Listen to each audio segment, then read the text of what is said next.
So we're going to go ahead and take a quick look at Delta variant and what's different about this virus. So this is a representation of the SARS-CoV-2 virus. It's the virus that causes COVID-19.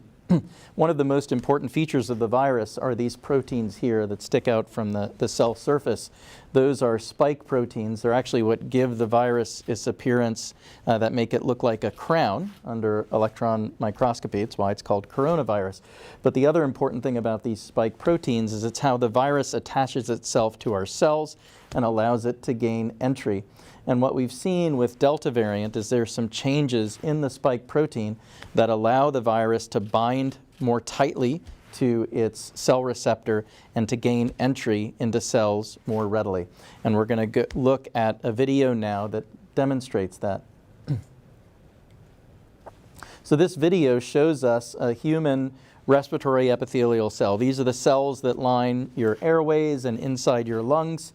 And this is one of the primary targets for coronaviruses and the Delta variant. And here we see the Delta variant virus binding to its cell receptor, which is the Ace2 receptor on the outside of the cells.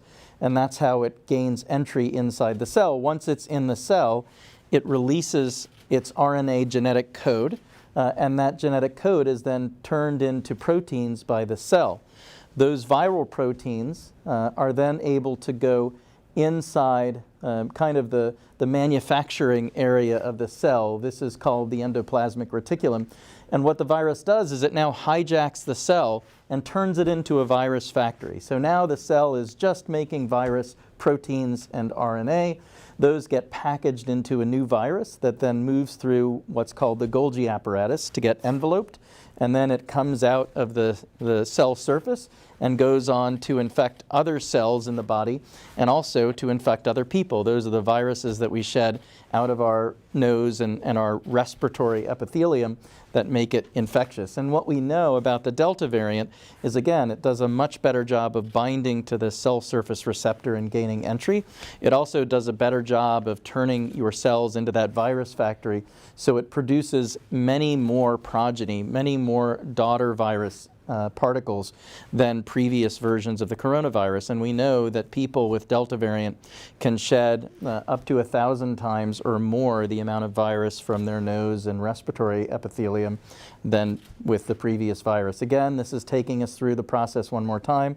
Remember, the virus RNA gets turned into proteins, which then hijack the cell. And now the cell is just making new viruses. Those new virus particles get packaged together.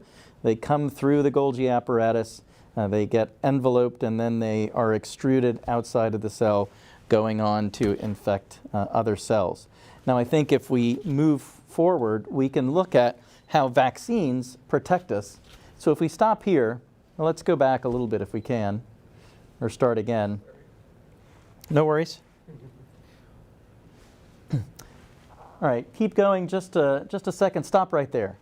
Perfect. So this is the receptor on the cell that the virus binds to. That's the Ace2 receptor. And again, this is the spike protein. And that spike protein and the Ace2 receptor work like a key and a lock, right? They fit very tightly together. And the better the fit, the more the virus is able to gain entry, the tighter that bond. And we know, again, Delta variant gives you a very tight fit, a much tighter fit with that Ace2 receptor.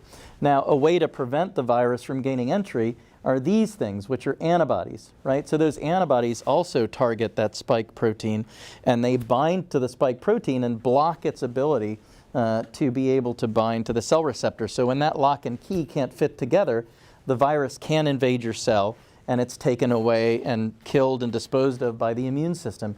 And these antibodies are what are produced when you get vaccinated, right? The vaccines produce very high levels of neutralizing antibodies, much higher than the levels of antibodies you get with natural infection. And that's the reason, at least one of the main reasons we think, why vaccines for COVID-19 work so much better than protection from previous infection. You get much higher titers of antibodies with 2 doses of the vaccines.